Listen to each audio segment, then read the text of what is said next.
Last year, I made a video about an old game called Lego Battles, an old RTS for the Nintendo DS created by a little-known studio called Hellbent Games.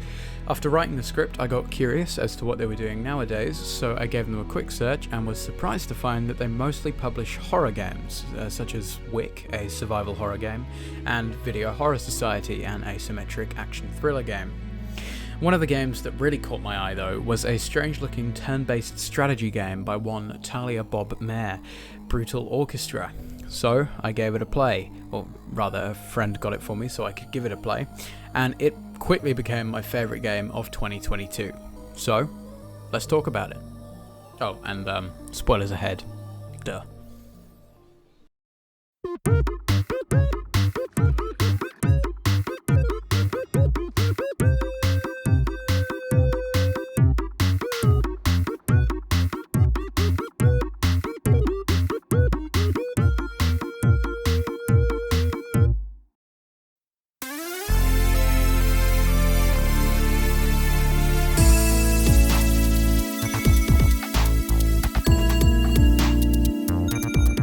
Orchestra is a turn-based roguelike strategy game set in the lands of Purgatory, where you play as Noak, this golden-visaged skeleton with a thirst for vengeance on the person that killed him. With the assistance of Bosch, this goopy fellow, you traverse Purgatory to pursue your ultimate goal. Brutal Orchestra was released on the 18th of December 2021 by Talia Bob Mayer and Nicholas Delgado under Hellbent Games, who, as I mentioned earlier, are the developers of Lego Battles. Whilst I couldn't find much of Nico's old work, I found heaps of Talia's previous stuff. If you don't know her from Brutal Orchestra, you may well know her from one of her other games, such as Pit of Babel, Perfect Vermin, Swallow the Sea, Heatstroke, or the upcoming Clownly. I'd love to go through all of these games one by one, especially Swallow the Sea, but that'll have to wait for another day. All you really need to know is that all of Talia's games are unique, incredibly stylized, and just generally amazing. Most are free too, so you should go play them after finishing this video, of course. With that bit of history aside, let's delve a bit more into the gameplay.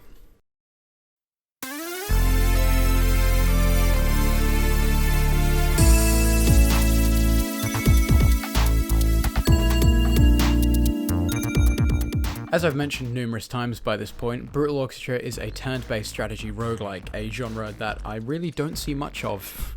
Gameplay, like all other roguelikes, is broken up into runs, with a run ending when you and all your party members perish in combat. Speaking of combat, it is actually insanely interesting.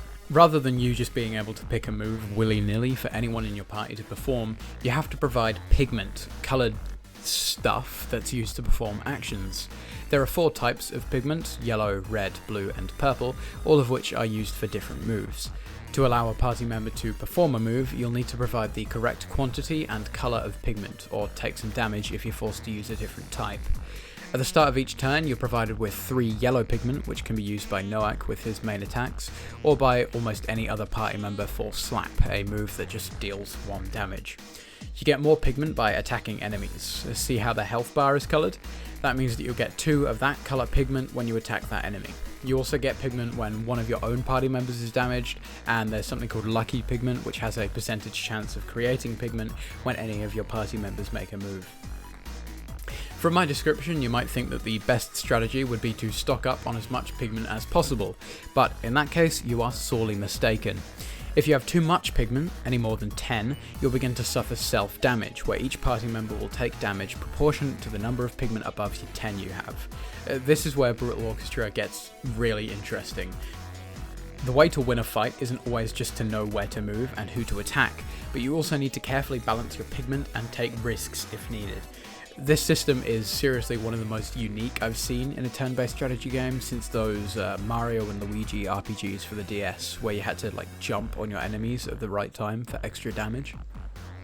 Interesting ways to strategize don't just end at pigment management though.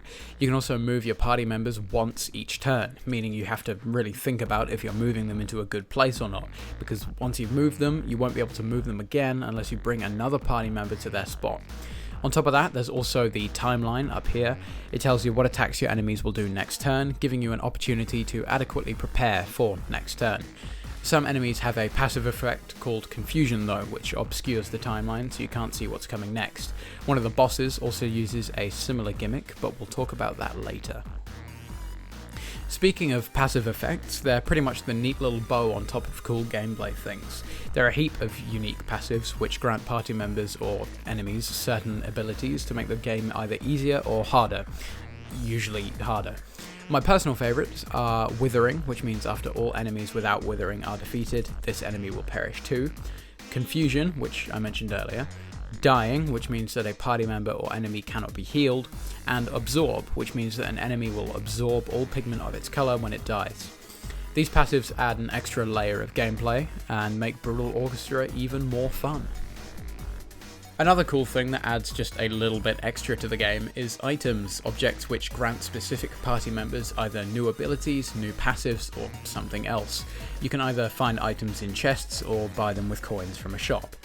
On the topic of coins, actually, you can also get them from chests, and they can be used to buy items or party members at shops, or upgrade party members, which can change pigment costs and increase damage dealt or health healed. As for the gameplay outside of combat, it basically consists of navigating the world and choosing between 3 options which Bosch provides you.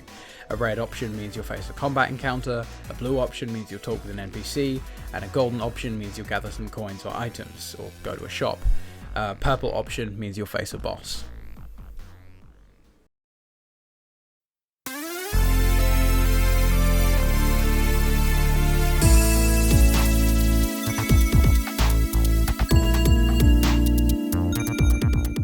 Another roguelike trope you can see in Brutal Orchestra is areas. There are 3, technically 4, areas of Purgatory which you can explore. The Far Shore, the Orpheum, the Garden, and the Quarry, with the Quarry only containing one boss, but we'll get to that later. The Far Shore is the first area of the game, which contains all your basic enemies like Mung and more Mung, along with larger enemies like Flarbs and Spoggles. The area has 3 bosses at the end of it, of which one is randomly chosen for you to fight during a run: Roids, the Hickories, and Mobius. All the bosses, in classic roguelike fashion, have their own unique gimmicks. Roids has a lot of attacks, but loses one if you deal enough damage to him. There are 2 Hickories who work together by dousing you in oil, then lighting you on fire, and by healing each other. And Mobius takes up most of the play area, and thus deals damage to at least 2 of your party members at the same time. After defeating one of those 3 bosses, you'll head into the next area, the Orpheum. Here you can find slightly more advanced enemies, such as Scrungies and Revolvers. The biggest annoyances you'll probably end up facing here though are Music Men. Whilst they don't do much damage initially, they have a move called Feel the Rhythm, which transforms them from humble boppy fellows into instruments of the ungod, either the woodwind, chordophone, or psaltery. While these enemies definitely suck to fight, the cool thing about them is that when they come into play, they change the song playing from a simple rhythmic beat into a full-on orchestra. This subtle music change is actually one of my favourite little things in the game. Once you've powered through all the enemies, you'll face one of the Orpheum's bosses, the Ouroboros or the Smoothskin. As with the Far Shore, each boss has a unique gimmick. The Ouroboros has 3 sections of its body which can be attacked and which push you towards the Ouroboros' head. The head can do one of 3 attacks, 2 of which deal damage and 1 of which heals, but you don't know which attack it is. To help with that, the Ouroboros has the Forgetful passive, which means it can't do the same attack twice in a row. And the Smoothskin summons Visages as a backup, which do a heap of different things to assist the Smoothskin. On top of that, killing a Visage will change the Smoothskin's health colour. After defeating one of those 2, you'll progress to the Quarry, where you'll find no enemies but for the final boss, this pitiful corpse. This is the person that killed Noak. He looks familiar? Notice how the left side of his head is caved in, just like Noak. That's right, Noak's killer is none other than Noak himself. With that in mind, you can now kill yourself, as Bosch encourages you to do so. Unsurprisingly, this is an incredibly easy boss. Just slap him a couple of times and he dies, triggering the ending.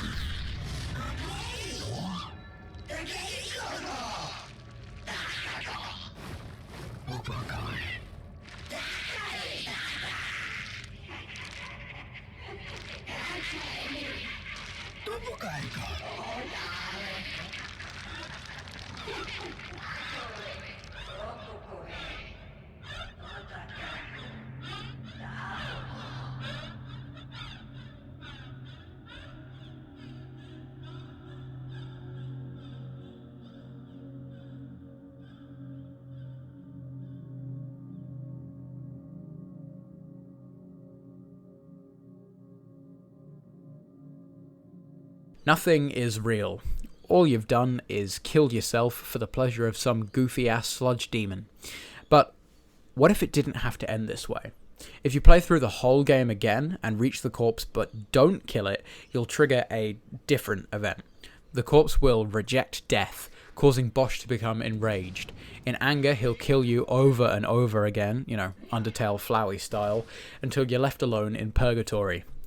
You wander around for a while and eventually come across Zangwango, best character.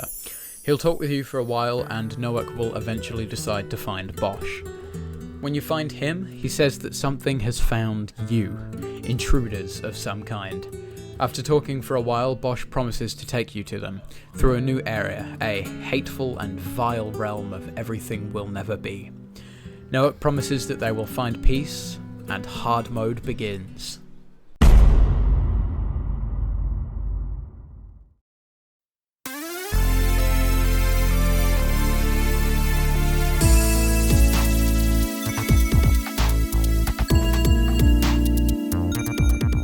Hard mode, as the name suggests, makes the game a hell of a lot harder.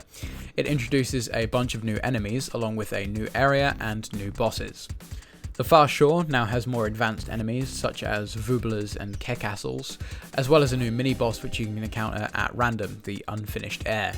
This mini-boss begins as an egg, which hatches over time and releases this beautiful creature, which has one more attack each turn, meaning you should probably kill it as soon as possible. Hard mode also introduces a new boss to the Far Shore, Triggerfingers, whose attacks are randomized every time you hit him. Also, he has a move that instantly kills one of your party members, regardless of how much health they have. As for the Orpheum, hard mode introduces conductors, which are a bit like music men in that they can transform into an instrument of the ungod, in this case, the one-man band. The conductor also has an attack which gives it Spotlight, an effect which both doubles the damage it does and doubles the damage it takes. The new boss in the Orpheum is the Shakarian, which is 2 spaces big and moves around, inflicting frailty to your party members. When you kill it though, it becomes a corpse, which will reincarnate after 1 turn with the amount of health you left the corpse on, meaning you'll have to kill the Shakarian a couple of times before the boss battle is actually over. After you've cleared the Orpheum, you can head into that hateful and vile realm I mentioned earlier, the Garden. A strange, oily landscape filled with huge marble structures and even stranger enemies, such as images, homunculi, and giggling ministers. This area also features 2 mini-bosses, the Sepulchre, who summons other enemies and cannot be killed until it is the only enemy, and Zephatinus and Gillicus, who damages your party members at a rising rate. If you manage to get all the way through the garden, you'll face one of 2 intruders, Heaven or Osmond Sinox. Heaven, or as the people like to call him, Keith, is a colossal marble wolf skull, which will switch between its head and hands. Its head is quite interesting, as it doesn't provide pigment when hit. The only way to get pigment in this fight is by taking damage, not recommended, or attacking Heaven's hands. The fight is only over when Heaven's head is killed, which is quite difficult considering its 200 health. Osmond Sinox, or as I like to call him, Big Ozzy, is an enigmatic bloke that moves around the screen, instantly killing whoever is unlucky enough to end up in front of him at the end of his turn. So, after defeating either intruder, you will have finally completed the game. Well...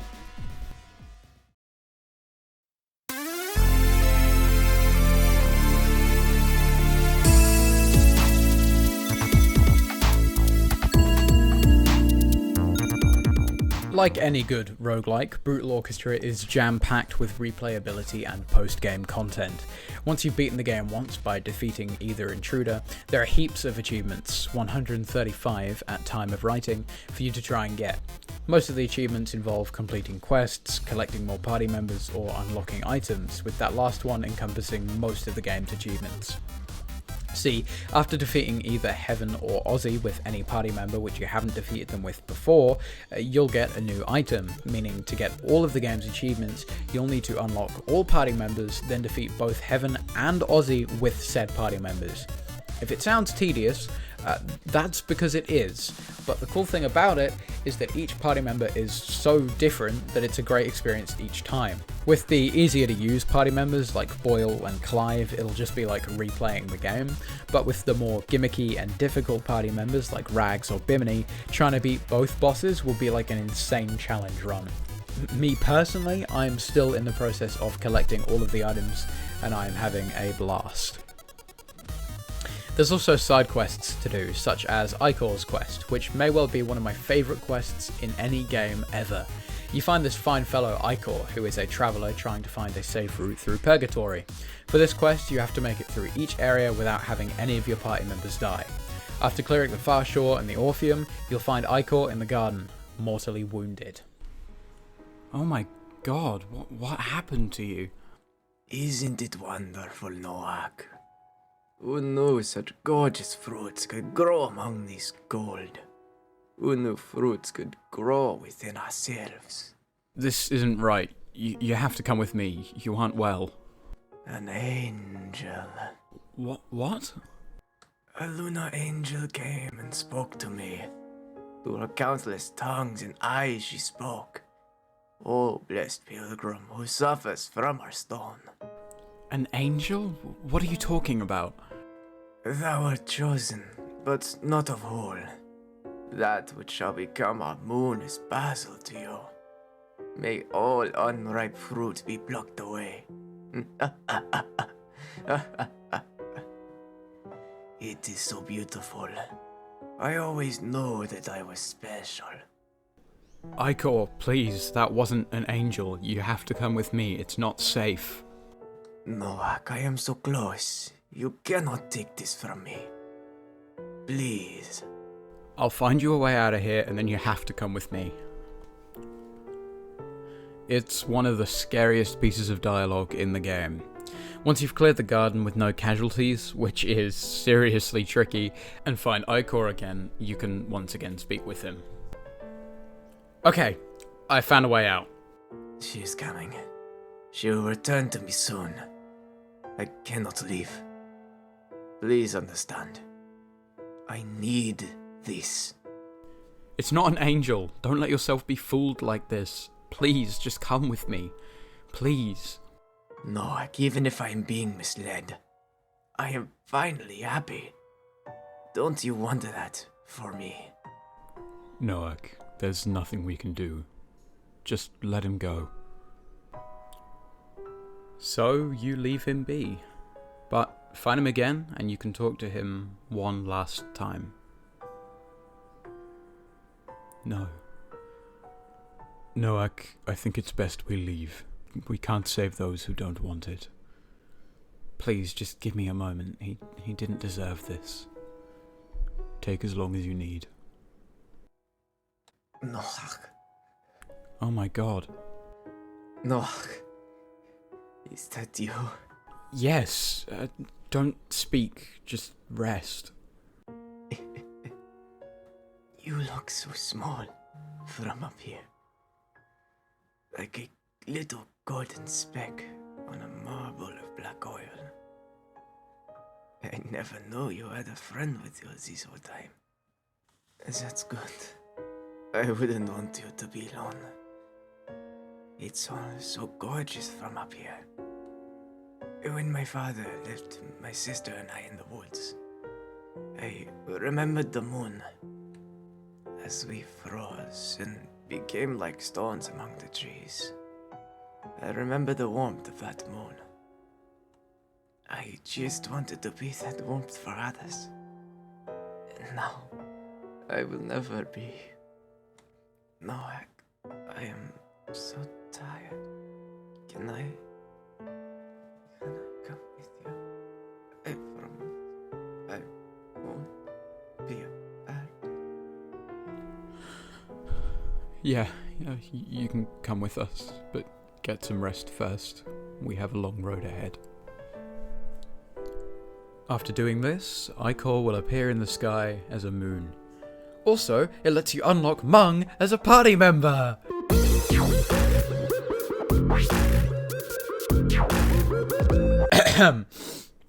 That's just one of the side quests too. There's a handful more that are just as fun, like Bronzo's quest, where you have to give him heaps of money.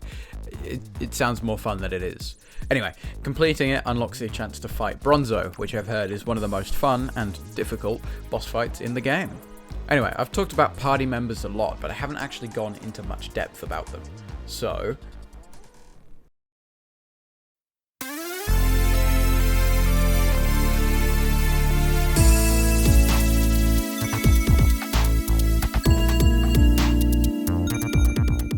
Brutal Orchestra is full of wacky party members, or fools, for you to recruit. Much like the bosses, each has their own unique gimmicks and traits which add a little extra spice to the gameplay. At the start of each turn, you can select up to one party member to join you, another will be selected at random, along with their attack formation. Each fool, barring a couple exceptions, has 3 attacks, but you can only have 2 at once, meaning they'll have Slap, a single yellow pigment cost attack which deals 1 damage, alongside 2 of their existing moves. There are a bunch of classifications of fools in Brutal Orchestra. You've got damage dealers like Boyle and Pearl, supporters like Fennec and Gospel, healers like Hans and Vipe, and pigment managers like Smokestacks and Splig. As I mentioned, lots of characters have their own unique passives and abilities, which really spice up gameplay. So here are my favourites. Griffin is one of my favourite fools. He is a reg pigment glass cannon who applies spotlight to himself, meaning he deals and receives double damage, and uses it to deal lethal amounts of damage to multiple enemies at once. Another cool fool is actually Noak, your main player character. He's the only fool to use almost exclusively yellow pigment, which is very useful thanks to the yellow pigment bar. He basically serves as the guy you'll use on your first turn to deal a bit of damage, whilst also securing some pigment to allow other party members to make a move. He's also got an exclusive passive called Focus, where killing an enemy will increase his damage dealt until he is hit. Whilst it's not recommended, you can actually remove Noak from your active party, and it's even necessary for some achievements. Rags is also pretty cool. She focuses on the linking mechanic in Brutal Orchestra, which means anyone inflicted with linked party members and enemies alike will take damage and heal the same amount of health as one another. Rags can inflict linked to enemies, meaning you can attack multiple at the same time, whilst not being affected herself by the damage. When she takes damage though, her passive effect Catalyst means that any enemies with the linked will take the damage too. There are a load more fools I could go through, but if I did, I would probably just be gushing over them for hours, so allow me to gush over something else instead, the art.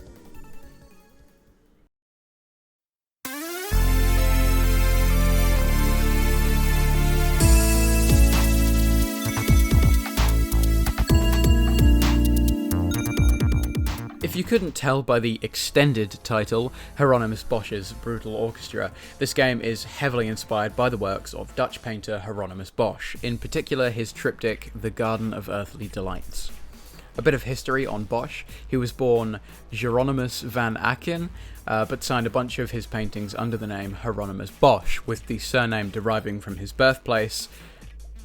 I'm gonna pronounce this wrong, so bear with me.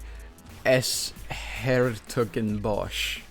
He was most famous for his triptychs, works of art divided into 3 sections or panels that are hinged together and can be folded shut. His most famous triptychs are The Garden of Earthly Delights and The Temptation of St. Anthony, both of which inspiration is taken from for Brutal Orchestra. The Garden of Earthly Delights depicts a progression from the Garden of Eden on the left to Hell on the right, with the titular Garden of Earthly Delights in the middle. The painting is supposed to show people beginning to indulge in earthly delights and then show their punishment on the right in a distorted hellscape. You can find a bunch of stuff inside a Brutal Orchestra that's taken straight from this painting. The man-made ovum, the skinning homunculus, the sepulchre, the giggling minister, and I'm sure there are heaps more. Also, if you fold the triptych, you get this picture of the world during creation, which is the picture used for a locked achievement in the game. Cool. There are also a few things taken from The Temptation of St. Anthony, such as the garden mini-boss Zufactinus and Gillicus. If you haven't clocked it already, the third area, the garden, is supposed to be a continuation of sorts of the Garden of Earthly Delights, but not quite in a literal sense. See, a lot of things in the game point to the idea that the garden is different for everyone. So instead of it actually being an oily field with ominous marble structures, it's more like a representation of the mind of whoever's in it. For example, Ichor from earlier saw an angel, when we might see this same creature as a giggling minister or the skidding homunculus through Noak's eyes. In the Osmond Sinox boss fight, you can actually catch a glimpse of what Ozzy sees as the garden, this strange fleshy land full of gross intestine-looking things. Side note, Osmond is modelled after the face of Francis Bacon, another artist and one whose works often contained gore. This could mean that Osmond is a parallel to Noak, and that his garden is inspired by Francis Bacon's work rather than Hieronymus Bosch's. The way that Brutal Orchestra takes inspiration from Hieronymus Bosch and spins it into something new is great. The art style is definitely one of the best things about this whole experience. I absolutely adore some of the enemy designs and how insanely cool they are. Just like, look at things like the Sharkarian, the Flamingoers, and the Music Men. A cool thing about Brutal Orchestra is that it actually incorporates things from Talia's previous games, most notably Swallow the Sea with the Ouroboros and the Vubula, but also games like Devour with Mordrake. The art isn't the only thing worth gushing over though. Brutal Orchestra has an absolutely banging soundtrack.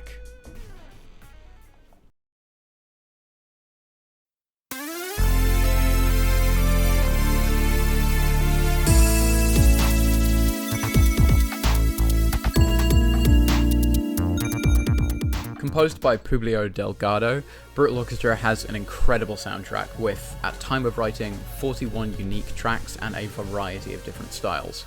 Not only does each area have its own theme that perfectly suits the zone, certain enemies or enemy types have their own themes along with bosses.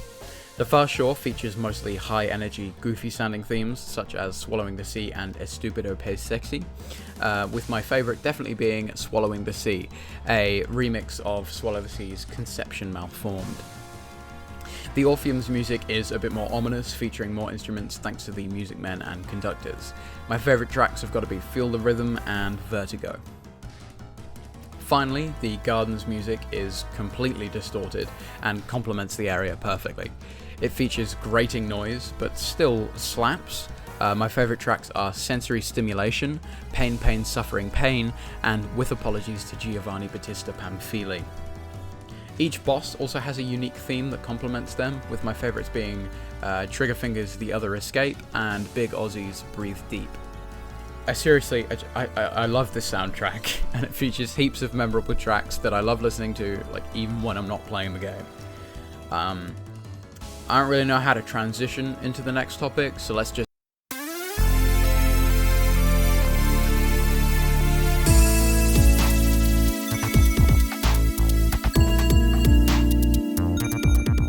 Brutal Orchestra has one of the most strangely in-depth stories that I've seen in an obscure indie game in a very long time. Initially, there's so much mystery surrounding some characters, particularly Noak, Bosch, This Pitiful Corpse, and Osmond Sinox, who all seem to be related in some way. One of my favourite theories about the story of the game postulates that Noak and Bosch are two sides of the brain of the Pitiful Corpse. It's made clear throughout the story that Noak, Bosch, and the corpse are indeed the same person, as indicated by the corpse and Noak sharing a shattered skull, and Bosch saying things like, "We came all this way so I should watch you kill yourself in front of yourself, but not like this, if you somehow died of the pitiful corpse." In the final cutscene though, after defeating either intruder, you see a close-up of the corpse with a yellow light in the left eye and a purple light in the right. This could imply that Noak and Bosch are the two hemispheres of the corpse's brain, with Noak being the right creative side and Bosch being the left analytical side.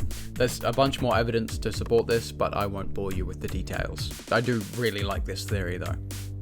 There's also a bunch more I could talk about regarding the world, you know, the ins and outs of Purgatory, how different things work, etc. But if I talked about that, this video would go on for way longer than it needs to, and I think it's already reached that threshold. If you are interested though, I check out the lore section of the Brutal Orchestra wiki. It's really comprehensive, it's got loads of details. I used it quite a bit for this video.